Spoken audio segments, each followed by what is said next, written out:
السلام عليكم ورحمة الله وبركاته. إن الحمد لله نحمده ونستعينه ونستهديه ونستغفره ونعوذ بالله من شرور أنفسنا ومن سيئات أعمالنا. من يهده الله فلا مضل له ومن يضلله فلا هادي له. أشهد أن لا إله إلا الله وحده لا شريك له وأشهد أن محمدا عبده ورسوله. يا أيها الذين آمنوا اتقوا الله حق تقاته ولا تموتن إلا وأنتم مسلمون. يا أيها الناس اعبدوا ربكم الذي خلقكم من نفس واحدة وخلق منها زوجها وبث منهما رجالا كثيرا ونساء واتقوا الله الذي تساءلون به والأرحام إن الله كان عليكم رقيبا.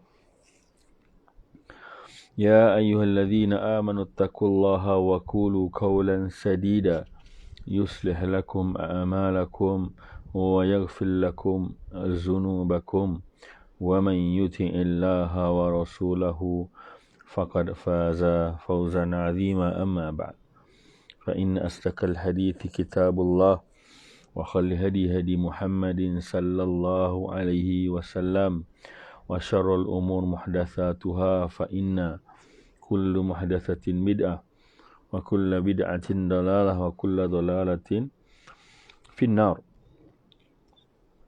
Alhamdulillah, syukur kepada Allah Subhanahu wa taala for the ni'mah.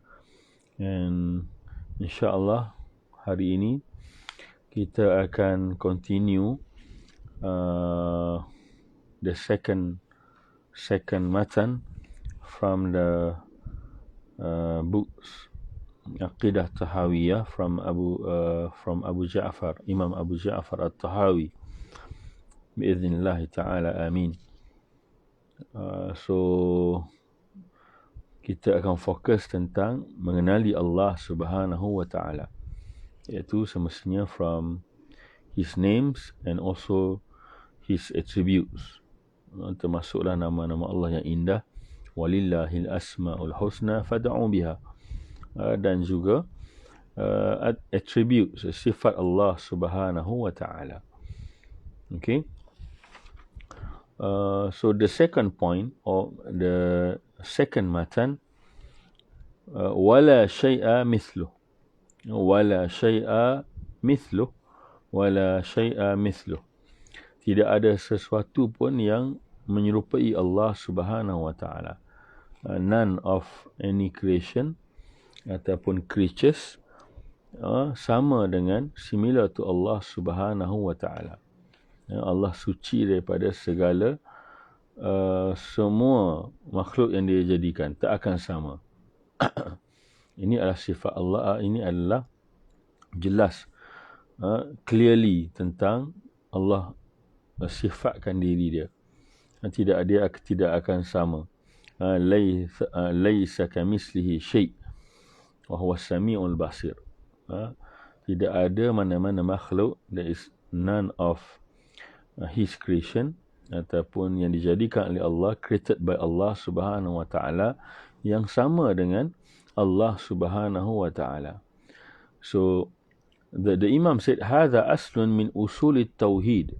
So this is considered as a part of principles of tauhid, basic, usul, essential.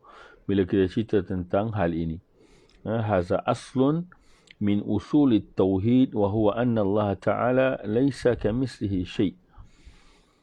So Allah Subhanahu wa taala, dan even the author want to emphasize bagaimana Allah Subhanahu wa taala tak sama. Dia tidak akan sama dengan mana-mana makhluk yang dia jadikan. Walaupun dia sifatkan diri dia ada tangan, ada muka, tapi of course tak akan ada any single similarity between creatures ataupun makhluk with the creator, who is Allah Subhanahu wa taala. Okay,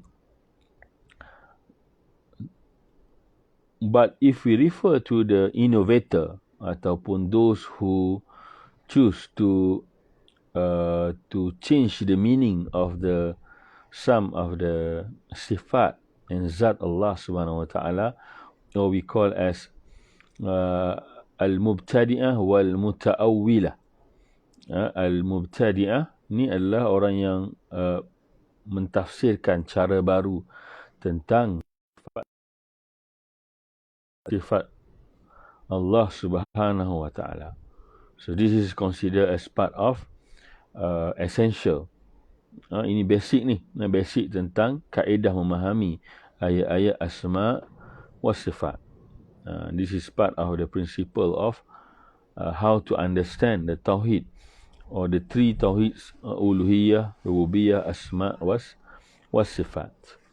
Okay, so apa yang kita faham against apa yang mereka yang suka mentakwil, ataupun ini kelompok ahli bid'ah. Takwil ni macam kita macam twist makna, kita bagi the meanings double meaning. Kita cuba mencari maksud lain selain daripada ayat yang jelas tentang sifat Allah Subhanahu wa Taala. Okay.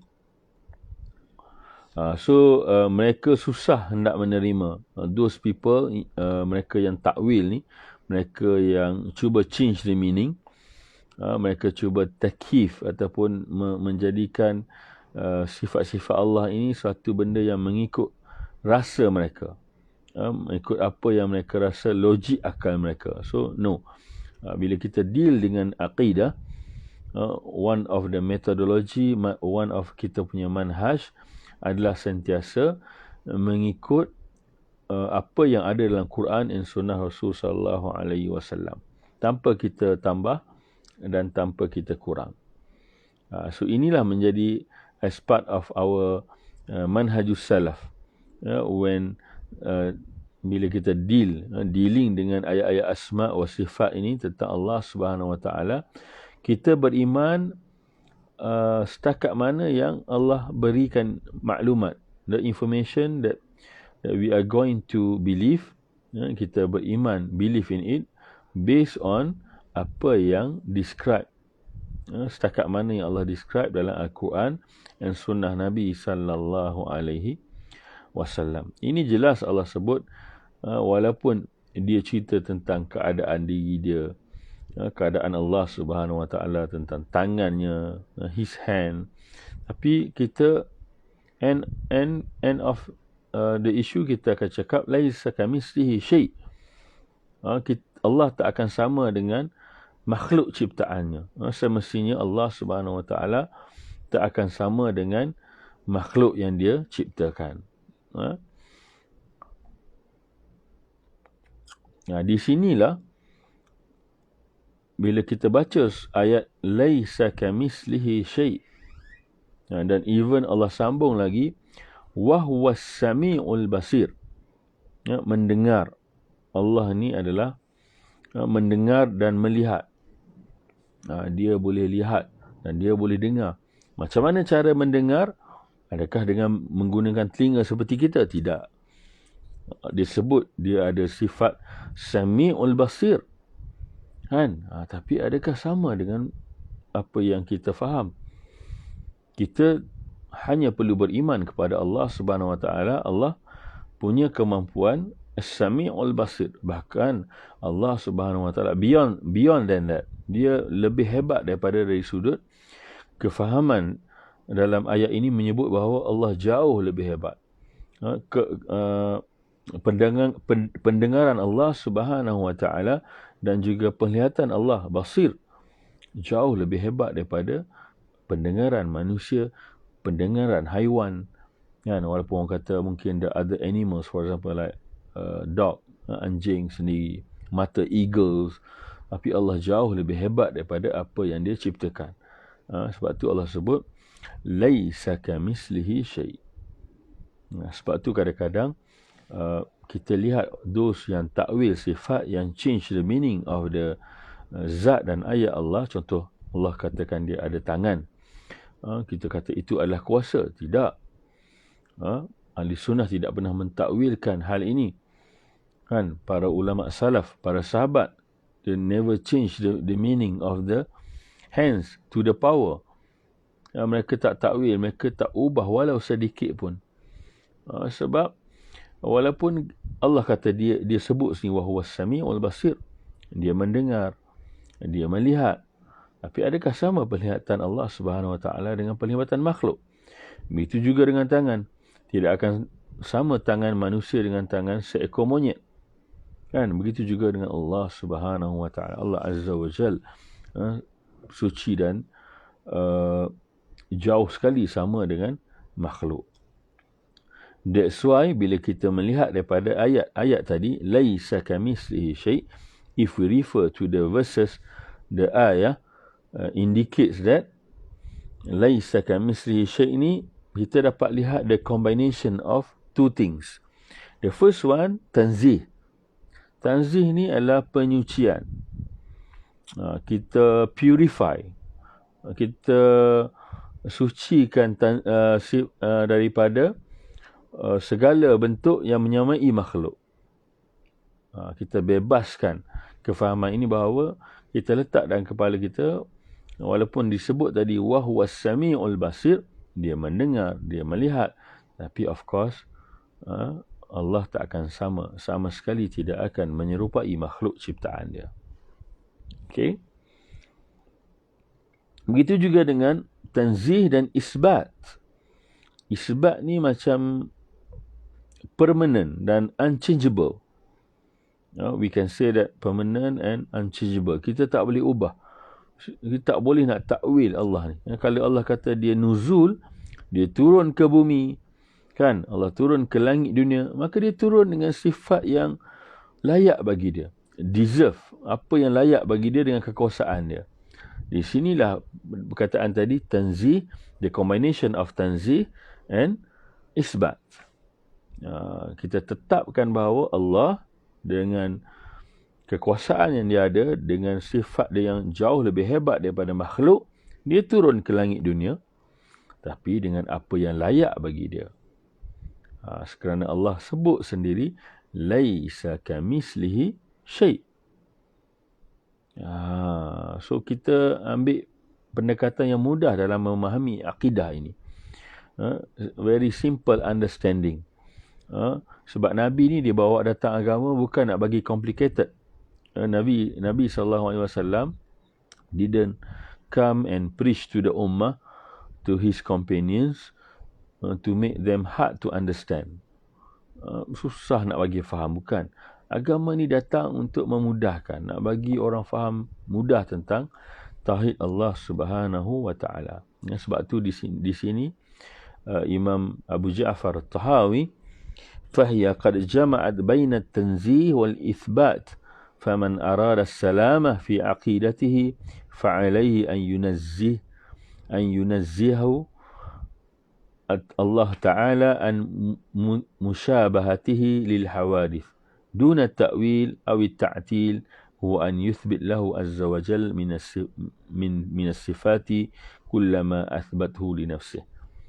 Okay, means kalau kita nak selamat, kita nak jaga akidah kita, semestinya hendaklah kita menyucikan Allah dari mana-mana yang menyerupai makhluk. Ini ijma' akidah kita semua. That's why di sini ada combination. Kita kena combinekan antara tanzih dengan isbat. Kita tetapkan, kita remain segala apa yang Allah sebut dalam Quran dengan sunnah, dalam sunnah, Quran dan sunnah, tanpa kita change the meaning, tanpa kita buat analogi sendiri. Oh, this is not means of hands of Allah, ini mungkin power of Allah Subhanahu Wa Taala. Allah kata dia turun, oh no, yang turun adalah rahmat Allah. Allah send down the rahmah, the mercy, bukan Allah himself yang turun tu. So ini bila kita kata oh yang turun ni bukan Allah, tapi yang turun itu hanya rahmat dia, mercy, blessing of Allah. So ini maknanya kita takwil, kita change the meaning. Sepatutnya kita menyerahkan makna kita hanya beriman dengan apa yang ada dalam Quran dan sunnah Nabi sallallahu alaihi wasallam. Okey. So begitulah manhaj ahli sunnah. Manhaj para salaf as-sabiqun, ulama-ulama mereka-mereka orang terdahulu yang pada kurun salaf, iaitu bermula pada zaman Nabi sallallahu alaihi wasallam dan sahabat, diikuti dengan tabi'in dan tabi'in. Jelas mereka tidak berani sama sekali untuk mengubah makna sifat-sifat Allah Subhanahu wa taala. Maka ini merupakan mazhabus salaf, mazhab yang menunjukkan tentang bagaimana kita kena beriman apa yang diwahyukan, being revealed by Allah Subhanahu wa taala from the understanding of sahabah. So bila Nabi cerita ayat-ayat sifat ni, Nabi tak ada nak go further, nak go deeper, tak ada. Ini manhaj Nabi sendiri. Dia setakat apa yang, contohlah, kita tidak ada kemampuan untuk mencari makna alif lam mim, kan, ataupun yasin, kaf ha ya ain sad. So kalau tiba-tiba suddenly orang nak, ini makna begini, ini adalah satu indikator tanpa ada dalil, so ini bahaya. Indikator ni ambil mana? So adalah macam-macam, aku mimpi lah. So ini berbahaya. So kita tak boleh ada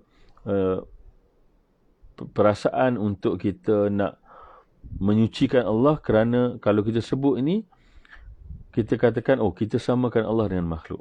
Tapi Allah pun sebut dalam Quran, wa huwas sami'un basir, kan? Allah sebut dalam Quran, dia ni adalah mendengar dan melihat. So bukankah itu juga adalah sebahagian daripada sifat manusia?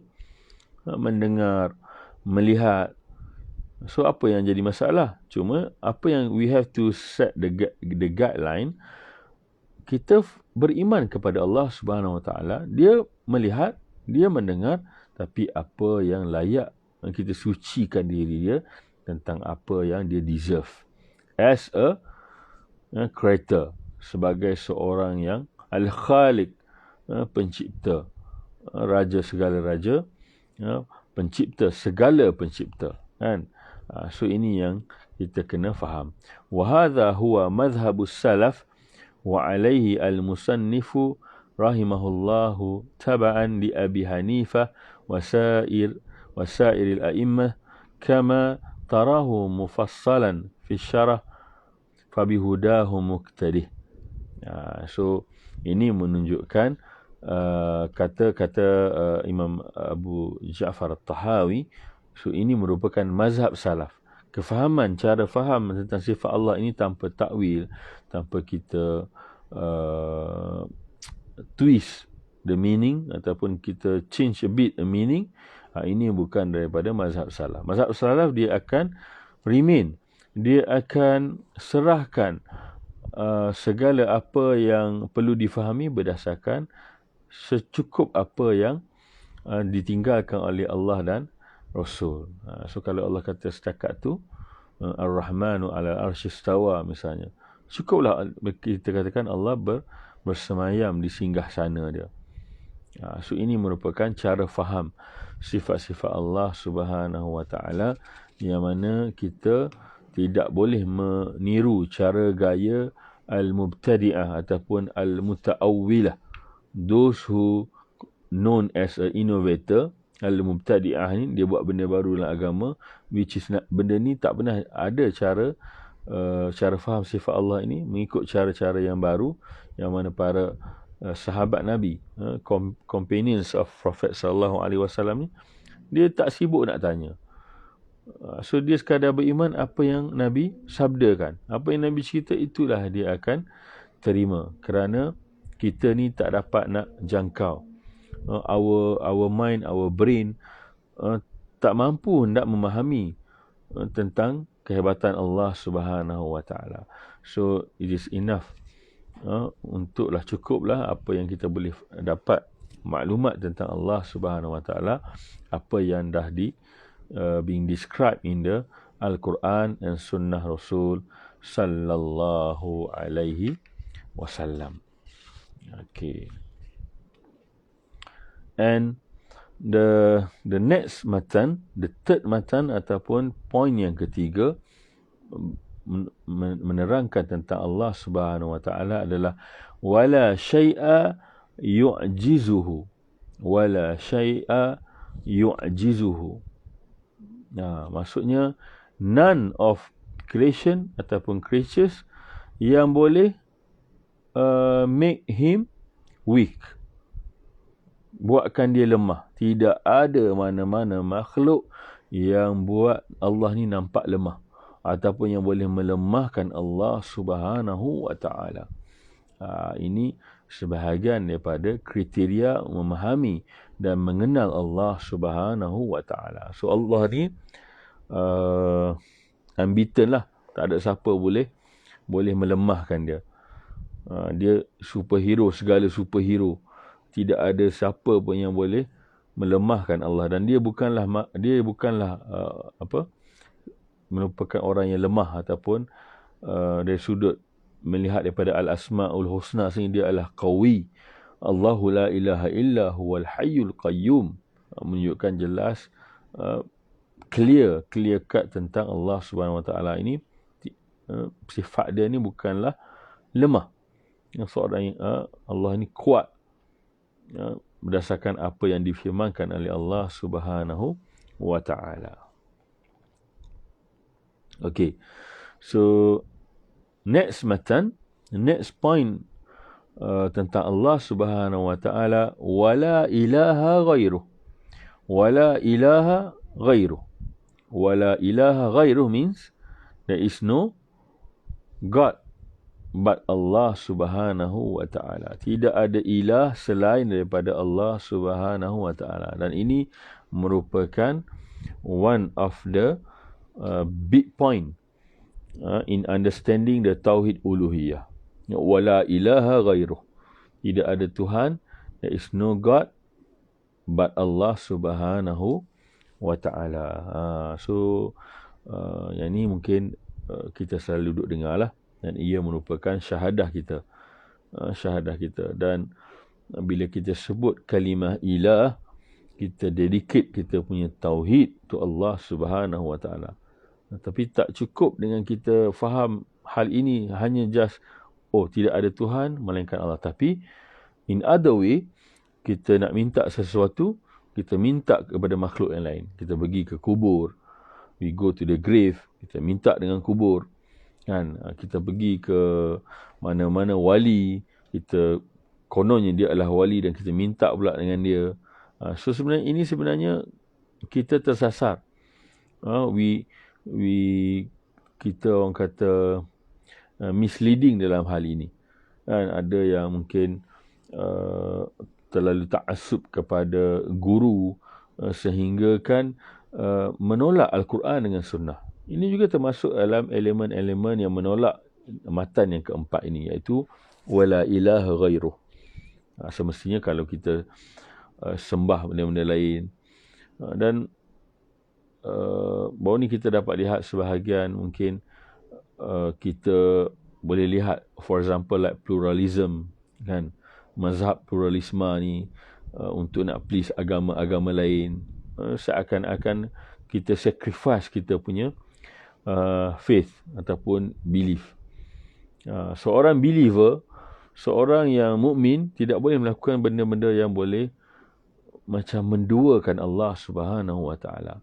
Seolah-olah kita gadaikan kita punya akidah dengan tauhid. Contoh, kita masuk ke dalam, kita we were invited to go to the church, kan, ataupun kita nak tunduk hormat.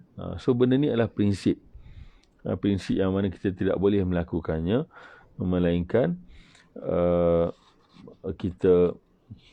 kita dipaksa, mungkin kita dalam keadaan terpaksa, boleh kehilangan nyawa, itu cerita lain lah, this is another story. Tapi to safeguard kita punya, jaga akidah kita, of course kita kena avoid untuk terlibat dalam spiritual agama lain. So this is part of our concern. Bila mana kita Islam tak paksa orang. Islam tak pernah paksa, never force other orang kata daripada other religion to become as a Muslim. Tak. Kita cuma supply dan maklumat, kita bagi information, we try to convince, we give them something and we ask them to think about the information that we share with them, kan. Kita kongsi maklumat, kita bawa datang mungkin reading ataupun proof, bukti-bukti yang mungkin boleh dia berfikir, kan. Tapi never, kita tak pernah kita tak pernah disuruh dalam syarak in our religion Muslim perlu paksa orang masuk Islam. No. Tak. Ini as a freedom memilih dan merujuk kepada hidayah daripada Allah Subhanahu Wa Taala, the guidance from Allah Subhanahu Wa Taala. So tidak ada paksaan dalam agama, la ikra fiddin.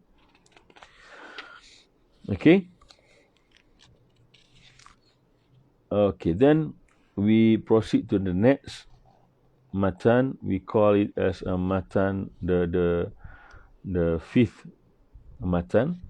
Matan yang kelima ini menerangkan tentang zat Allah yang Al-Qadim. Al-Qadim.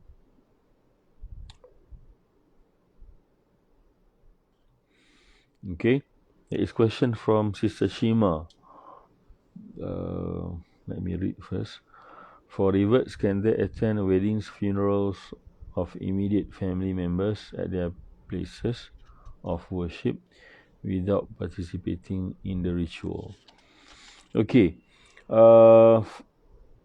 So yang mana reverts become as a Muslim, first kali we are asked by Allah Subhanahu Wa Taala to be kind to kita punya family members. Kita dibenarkan untuk, we are allowed, bahkan we are encouraged. Allah said in Al-Quran, wasahibihuma fid dunya ma'rufa. But we have to remember, if we go to dia punya tempat sekalipun, tidaklah untuk kita mendoakan keampunan. Kita pergi bukan untuk mendoakan to seek forgiveness on her or on his behalf or on their behalf. No. We are not allowed to do dengan doa mereka dibebaskan, contoh daripada api neraka, doakan mereka diberi blessing or mercy from Allah Subhanahu Wa Taala. Sekadar pergi untuk condolence, bagi takziah, okay. Yes, of course, without participating in the ritual.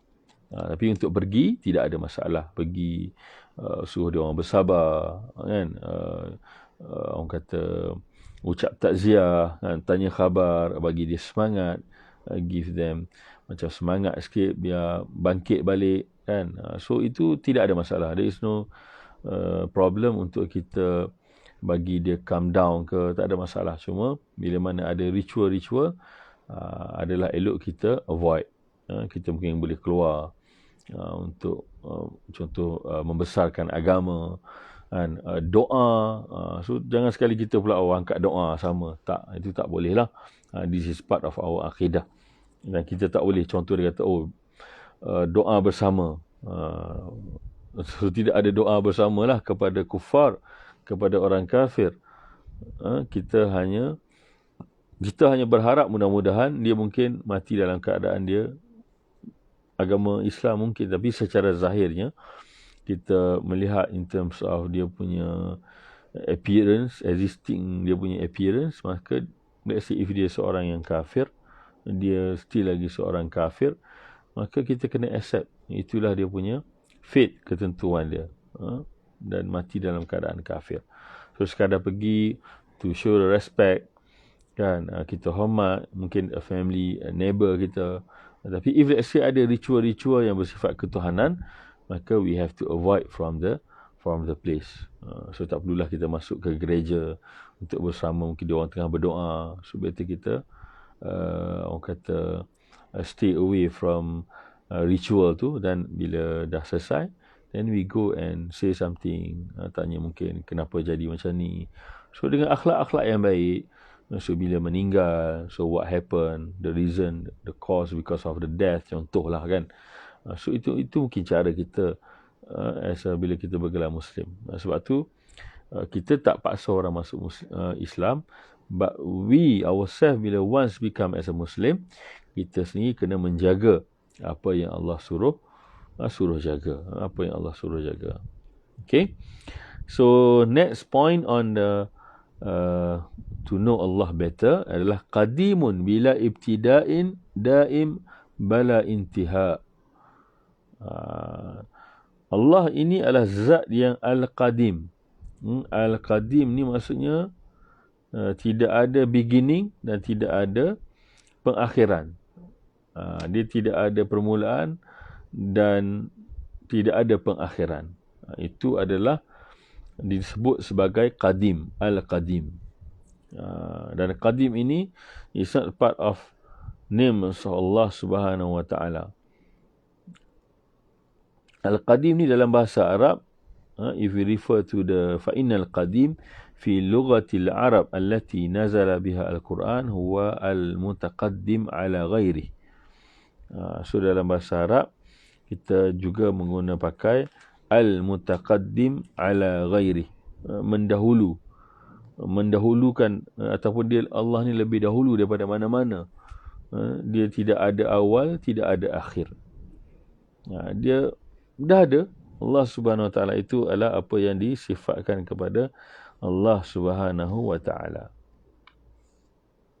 Ini merupakan dapat difahami tentang Allah Subhanahu wa taala bahawa dia ni sudah wujud, qadim, sudah ada. Dia zat yang terdahulu, al-qadim. Maksudnya sebelum kita dicipta. So ini merupakan keistimewaan Allah Subhanahu wa taala. Baik. Next, in terms of the other points of understanding the al-asma'ul husna, ialah Allah la yafna wa la yabid. La yafna wa la yabid. Tidak akan hancur, tidak akan binasa. La yafna wa la yabid. Allah Subhanahu wa taala ni dia, kita tahu bahawa Allah ini seorang yang al-qawi, kan. Allah Subhanahu wa taala digambarkan yang kuat, yang maha hebat, yang maha besar. And of course Allah di sini disebut la yafna wa la yabid. La yafna wa la yabid. Allah tak akan being destroyed by others. No, of course. Dia akan kekal.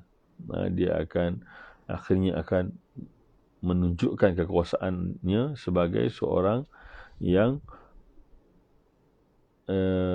merupakan malikul mulk, raja segala raja, pencipta segala pencipta. So ini jelas menunjukkan la yafna wa la yabid is referring to the how Allah Subhanahu wa taala to show himself as a orang yang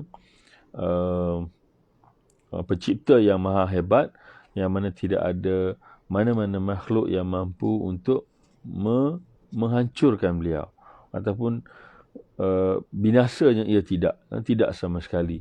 Allah Subhanahu wa taala sebagaimana yang disebut oleh Abu Ja'far At-Tahawi, la yafna wa la yabid. La yafna wa la yabid.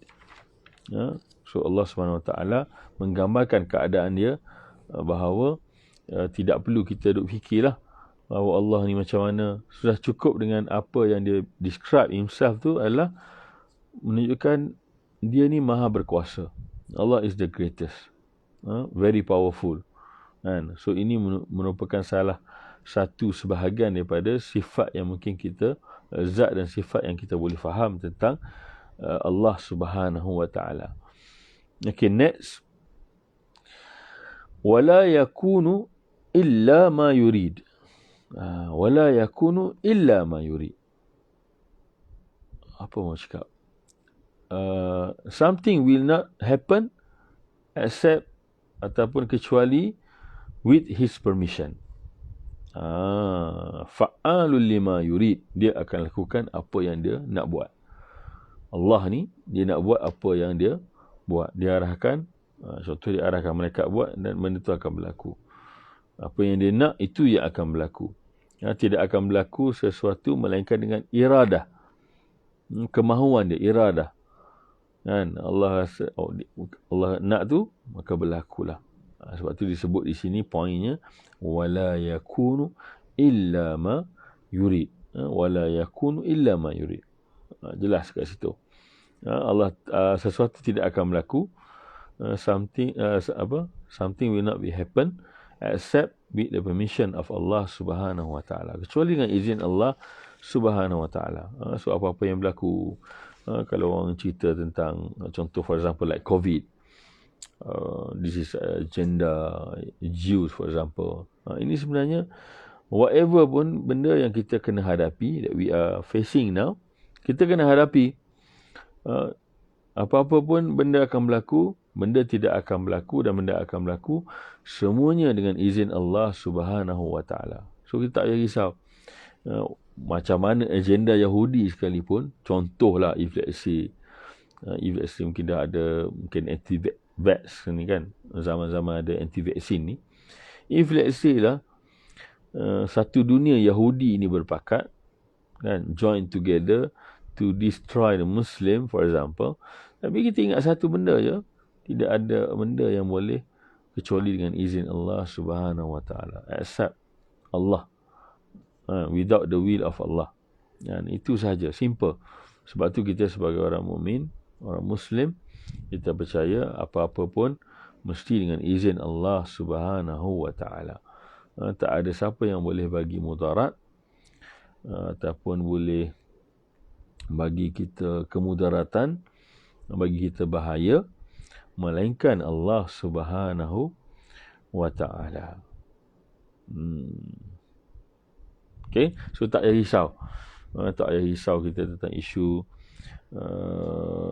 Tapi dalam masa yang sama, Allah menyuruh kita ikhtiar, find a way untuk selamatkan diri kita. Hatta Rasulullah SAW pun ada tabib, ada doktor dia sendiri. Nabi SAW kita berperang pun, walaupun kita kata dengan izin Allah, tapi Allah tak suruh kita berperang tanpa senapang, without a weapon. Kita tak boleh pergi perang, itu maknanya bunuh diri. Allah suruh persiapkan diri untuk fight dengan enemy. So sama juga dalam keadaan kita fighting the COVID for example. Kalau kita dapat rasakan bahawa ada solusi, ada some of ikhtiar, option yang kita boleh buat untuk menyelamatkan diri kita dan keluarga kita, kita teruskan. Kalau kemungkinan jika ada juga ia sebahagian, if let's say lah benar sekalipun, is part of the agenda of al-Yahud and Nasara, tapi kita kena ingat semuanya kembali kepada Allah Subhanahu wa taala. Okay. Next point, matan yang ke-8. Matan yang ke-8, 8. Matan yang ke-8 disebut juga la tablughu al-awham wa la tudrikuhu al-afham. La tablughu al-awham wa la tudrikuhu al-afham. Ini cantik punya ayat ni. La tablughu ni maksudnya tidak akan, we cannot reach, our mind cannot reach to understand. Maksudnya akal kita ni tak mampu untuk, we don't have ability, our brain ni tak ada ability untuk faham, untuk apa, hakikat zat dan sifat ni, menunjuk kepada hakikat zat dengan sifat Allah ni. Tak ada siapa boleh sampai standard nak faham tentang hakikat dan zat Allah. So tak payah fikirlah, tak payah fikir sangat-sangat lah. Kalau dia sebut dalam Quran, Sunnah, so just believe in it. Beriman je. Berimanlah yang apa yang ada dalam Quran dan Sunnah Rasul SAW. So hakikatnya nak memahami untuk kita nak imajinasi, fantasi tentang macam mana Allah Subhanahu Wa Taala, tak boleh. So nikmat terbesar nanti adalah dalam syurga adalah melihat Allah Subhanahu Wa Taala. Okay, so tak payah kita nak imajinasi. Kalau kita nak imagine syurga pun tak mampu. Kan, sekadar imagine ada mungkin sungai yang indah kan, ataupun keadaan ada istana, mungkin sekadar itu sahaja. Tapi hakikatnya kita tak pernah sampai untuk tahu tentang keadaan syurga Allah Subhanahu Wa Taala. Okay, great. The next point is yang ke-9, point matan, matnu, the 9 of matan, wala yushbihu al-anam, wala yushbihu al-anam. Al-anam ni kat sini adalah manusia lah, ya, khairul anam, ataupun sebaik-baik manusia. Al-anam kat sini adalah wala yushbihu al-anam. Allah ni sama sekali tidak akan menyerupai makhluk. So, ini asas. Kan, walaupun kita kata Allah kata dia ada tangan, kan? So semua ini adalah dapat ditolak. We can refute. Orang kata kita samakan Allah dengan makhluk. No, kita tak sama, sebab kita dah ada satu boundary. Kita tak akan cross bahawa Allah ni tak akan sama dengan makhluk.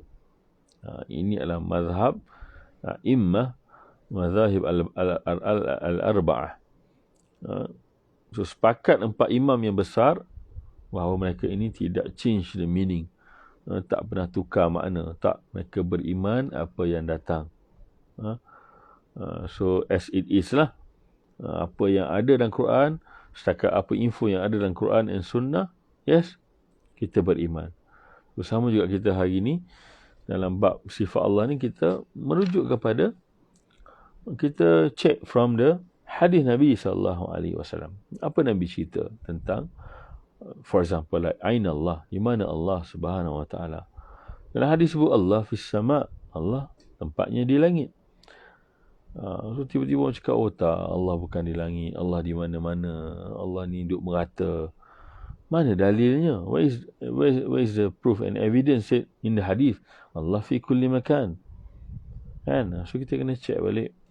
Of course, kita nak faham Quran dan Sunnah, apatah lagi dalam isu akidah yang melibatkan dengan sifat Allah, zat Allah Subhanahu Wa Taala.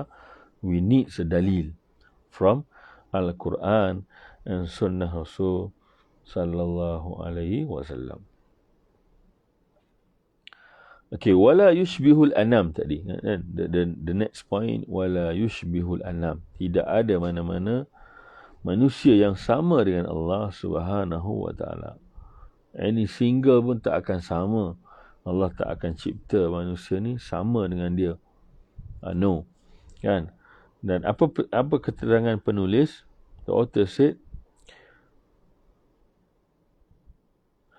فيه رد لقول المشبهة الذين يشبهون الخالق بالمخلوق سبحانه وتعالى قال عز وجل ليس كمثله شيء وهو السميع البصير.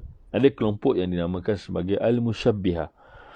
Al-musyabbihah ni orang yang kelompok mazhab yang samakan Allah dengan makhluk. Dan kita tak termasuk dalam orang yang kita dah clear tadi part kita tak akan samakan Allah dengan makhluk. Never. Sebab kita beriman pada ayat Allah SWT, laisa kamithlihi syai'un wa huwas samiul basir. Dia ni tak akan sama dengan makhluk. So kita letaklah satu point asas dalam diri kita, dalam iman kita, Allah tak akan sama dengan makhluk. So tak perlu nak bahas lah. Tapi bila datang ayat kata Allah ada tangan, so kita tak beriman bahawa Allah ada tangan macam tangan kita, tapi dia kata dia ada tangan. So kenapa pula kita nak kata itu bukan tangan, itu kuasa. So Allah turun ke langit dunia, kan? Oh, itu bukan Allah turun, itu adalah rahmat Allah send down to His servant. Bila kita ubah makna ini, apa asasnya? Apa guideline? Apa orang kata yang support our argument? Ada tak dalil daripada Al-Quran dan Sunnah kata, al-maksud huna, ataupun maksud di sini adalah Nabi kata, maksudnya kuasa. Tak, tidak ada. Ini sebahagian daripada ijtihad, yang bahkan ijtihad ini jauh daripada petunjuk Quran dan Sunnah dan juga petunjuk Nabi dan para sahabat. Tidak ada riwayat-riwayat yang menyokong. وليس المراد نفي الصفات كما يقول أهل البدع فمن كلام أبي حنيفة رحمه الله في الفقه الأكبر. Maksudnya bukanlah bermaksud kita nak menafikan sifat-sifat Allah sebagaimana yang dilakukan oleh ahli bid'ah. Ahli bid'ah ni dia nafi sifat Allah Subhanahu Wa Taala. Kita tak nafi, kita tetapkan, kita ithbat, kita serahkan meaning tu to Allah and Rasul. Setakat apa yang Nabi share, kita beriman. Kita beriman tentangnya. Sebab itu kata Imam Abu Hanifah. Ini kalam Abu Hanifah yang dikongsi oleh Imam At-Tahawi. Kata Imam Abu Hanifah, la yushbihu shay'an min khalqihi wa la yushbihuhu shay'un min khalqihi. ثم قال بعد ذلك وصفاته كلها خلاف صفات المخلوقين يعلم لا كعلمنا ويقدر لا كقدرتنا ويرى لا كرؤيتنا. It's a nice sentence, words from Imam Abu Hanifah. La yushbihu shay'an. Allah tidak akan menyerupai, never, tak akan sama, tak akan sama dengan makhluk. Then there is no creatures ataupun creation, tidak ada makhluk yang serupa dengannya. And then kata Abu Hanifah, Imam Abu Hanifah, semua sifat Allah berbeza dengan sifat makhluk. Wa sifatuhu kulluha khilaf. Tak akan sama, dia mesti kontra dengan sifat makhluk ciptaan dia. Sifatun makhlukin. Allah Al-Khaliq, sifat dia khilaf dengan Al-Makhlukin, mereka yang dicipta olehnya sendiri. Biasa bila kita cipta sesuatu pun, adakah orang cipta tu boleh jadi hebat sama dengan dia? Tak. Cipta robot macam mana pun ada kelemahan. Kita reka cipta apa-apa pun tetap ada kelemahan. Tak akan sama dengan pembuat dia. Mesti pembuat dia ada solusi to repair, to update the system, or to reboot ke, contoh restart. So ini sebahagian daripada menunjukkan biasanya seorang pencipta tak akan menjadikan seorang ataupun benda yang diciptakannya better than him, ataupun jauh lebih hebat daripada apa yang dia cipta.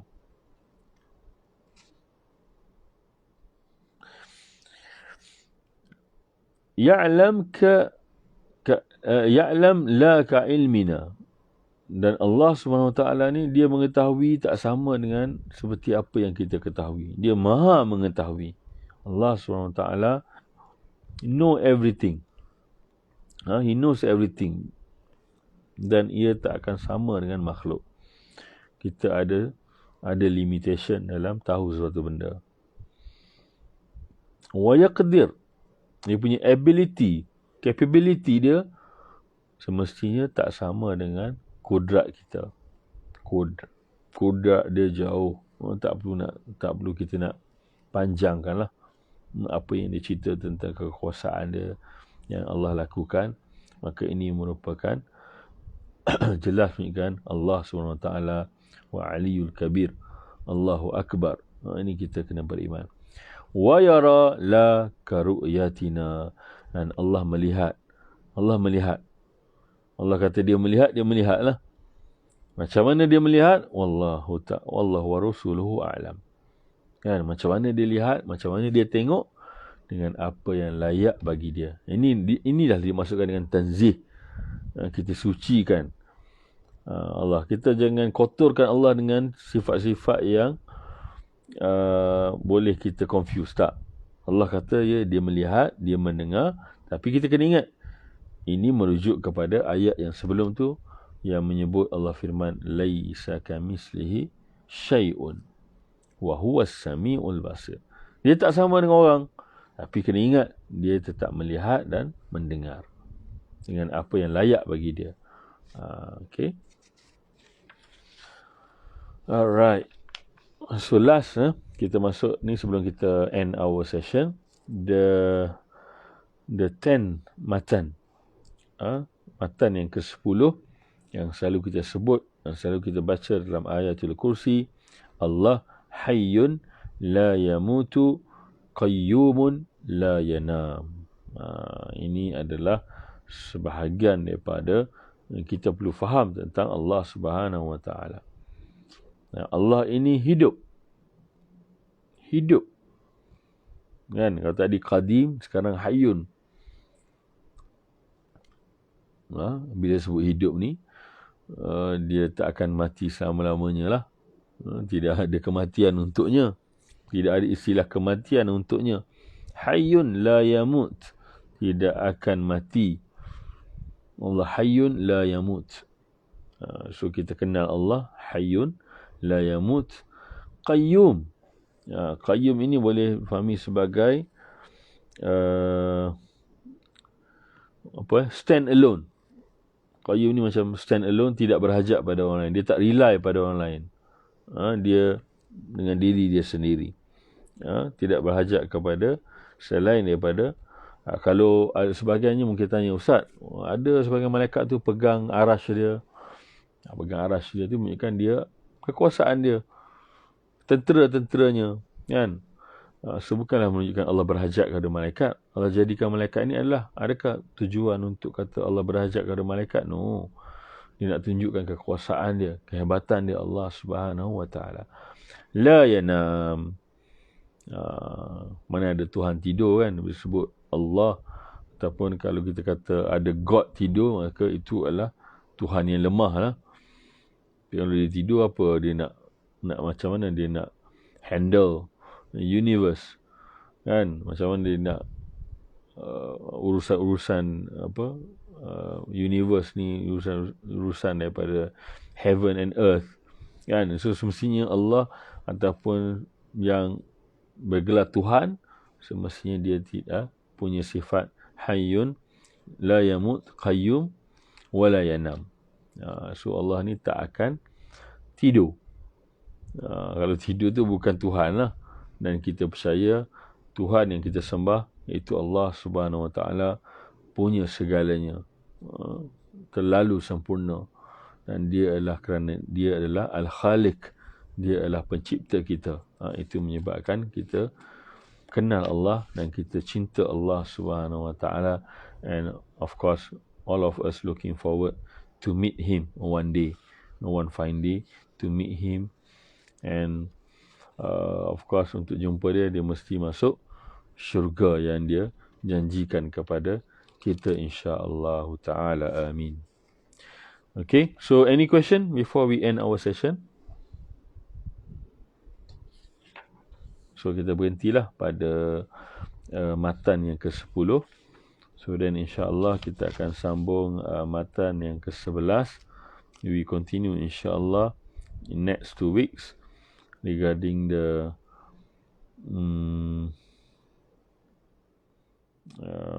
mengenal Allah Subhanahu wa taala. Who is Allah Subhanahu wa taala? Penting untuk kita faham tentang, agar kita tak confuse tentang Allah Subhanahu wa taala. So sebenarnya banyak lagi kalau kita lihat tentang the explanation of Imam regarding the Allah Subhanahu wa taala. Tapi tidaklah kita guna sifat 20. We are not using the 20 sifat ataupun attributes of Allah Subhanahu wa taala untuk kita punya session ni. But we use the explanation from the Salaful Ummah, yang daripada sahabat Nabi radhiyallahu anhum ajma'in sehinggalah tabi'in dan tabi'in insya-Allah. Okay, so kalau tak ada soalan, mungkin kita insya-Allah akan end our session.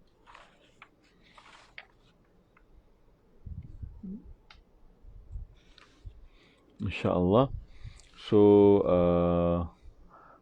till we meet again, insyaAllah, and we end our session with tasbih kafarah. Subhanakallahumma wa bihamdika asyhadu an la ilaha illa anta astaghfiruka wa atubu ilaik. Assalamualaikum warahmatullahi wabarakatuh.